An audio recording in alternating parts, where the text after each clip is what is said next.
Jayalalithaa infection తో బాధపడుతున్నట్లు ప్రకటించారు Apollo వైద్యులు. ఆమె వైద్యానికి స్పందిస్తున్నారని, మరికొన్ని రోజులు ఆసుపత్రిలో ఉండాలని తాజాగా విడుదల చేసిన హెల్త్ బులెటిన్ లో పేర్కొన్నారు.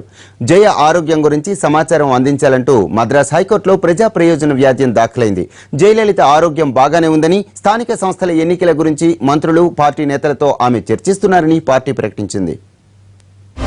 10 రోజుల తర్వాత జయలలిత ఆరోగ్యం గురించి అపోలో వైద్యులు స్పష్టమైన ప్రకటన చేశారు. ఆమెకు యాంటీబయాటిక్స్ అందిస్తున్నామని, చికిత్సకు స్పందిస్తున్నారని తెలిపారు.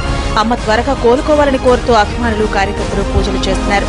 జయ ఆరోగ్యంపై అపోలో వైద్యులు బులెటిన్ జారీ చేసిన తర్వాత పరిస్థితి కొంత సద్దుమణిగినా సోషల్ మీడియాలో వస్తున్న పుకార్లు కార్యకర్తల్లో ఆందోళన సృష్టిస్తున్నాయి.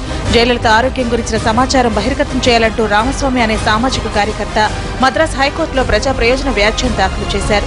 జయలలిత ఆరోగ్యం గురించి గవర్నర్ వాకప్ చేయాల్సినంత సీరియస్ పరిస్థితి ఎందుకొచ్చిందో ప్రజలకు వివరించాలని తన పిటిషన్లో కోరారు. Will get speedy recovery within couple of days. She will get discharged and will go to the home. So they replied, I satisfied with their answer. After visiting the hospital, after meeting the senior leaders of AIDMK, I got satisfied.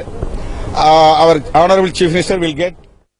Tamil Nadu ముఖ్యమంత్రి ఆరోగ్యం గురించిన సమాచారం రాష్ట్ర ఆరోగ్య మంత్రికి కూడా తెలియదని, ఇలాంటి పరిస్థితి ఎందుకొచ్చిందని ప్రశ్నించారు అన్నాడీఎంకే బహిష్కృత ఎంపీ శశికళ పుష్ప.